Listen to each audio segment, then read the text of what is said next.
and there's like smoke everywhere. So like we couldn't breathe. The alarm no one wants to wake up to. But brother and my dad were still up there, so I'm like scared. When are they gonna get out? I'm scared, I'm shaking, I'm cold, and I'm tired.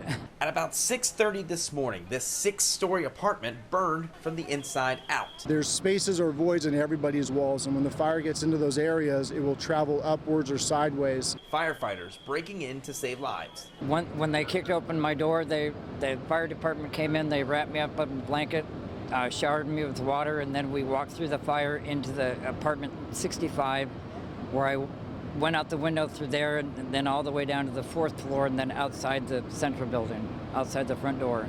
So we got until like the 2nd floor, and then the firefighter like came out a window and told us to like follow him.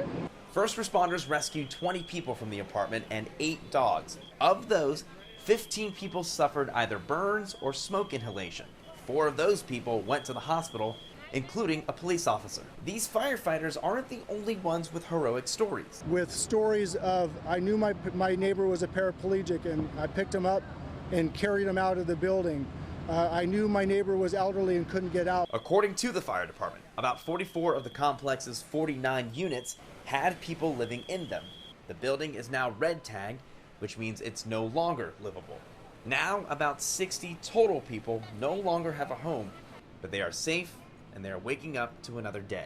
But we don't care our belongings. We just care about like my family and everyone else being safe. The fire department, the mayor's office, and the American Red Cross now all working together to find new housing for the nearly 60 people who once lived here. In San Francisco, I'm James Torres, KTVU, Fox 2 News.